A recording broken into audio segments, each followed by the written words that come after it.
Hello friends, அக்கா எது சொல்றாங்க? கொளத்தூர், விசிலு, சிப்பி அப்படின்னு சொல்றாங்க. அக்கா சொல்றது ஃபர்ஸ்ட் கேளுங்க, ரிப்ளே நம்ம கொடுக்கலாம். ஓகேவா? நிக்க கூட மாட்டாரு, ஓடி போயிடுவாரு. எங்க கொளத்தூர் தொகுதியில காலே எடுத்து வைக்க முடியாது. விஜய்லாம் என்னைக்கு வந்தாரு சார்? அவரு சினிமாவில் நடிச்சிட்டு வந்துட்டு சிஎம் ஆயிடுவாரா? ஒன்னும் முடியாது. ஒன்னு அதான் சொல்றாரு பாரு, விசில் குப்பாண்டிக்காரன் மட்டும் அடிக்கிறான். நீங்க விசில் வச்சா விஜய் பெரியாளா? அதெல்லாம் ஒண்ணும் இல்ல சார். அவரெல்லாம் சிப்பி மாதிரி நாங்க செதுக்கி இருக்கிறாங்க. இவர் நேத்து வந்துட்டு சிஎம் ஆயிட முடியுமா? முடியவே முடியாது. அக்கா சூப்பர்க்கா, சூப்பரா பேசுறீங்க. நீங்க அழகான ஒரு திருட்டு ஓட்டுன்றது நல்லா எங்களுக்கு தெரியுது.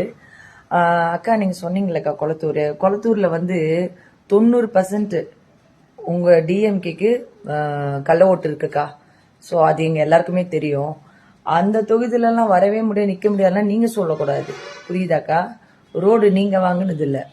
அதுல அதே வந்து கொளத்தூர்ல நம்ம அண்ணனுக்கு எத்தனை ஃபேன்ஸ் இருக்காங்க, எவ்வளவு கூட்டம் இருக்காங்கன்றது அண்ணன் அங்க வரும்போது உங்களுக்கு தெரியும். ஓகேவா? ஆனா எல்லாமே ஒரிஜினல் நோட்டு, எதுவும் கள்ள ஓட்டா இருக்காது. ஓகேங்களா? ஸோ நீங்க விசில் அடிச்சா பயந்துரும் இதெல்லாம் நீங்க சொல்லக்கூடாது. விசில் அடிச்சு பயந்ததுனால தானே விசில பிடிங்க குப்பையில போட்டுட்டு குப்பைக்காரங்கிட்ட மைக்க கொடுத்தீங்க. உங்க டிஎம்கே கவுன்சிலர் தானே, போய் கேட்டுக்கோங்க.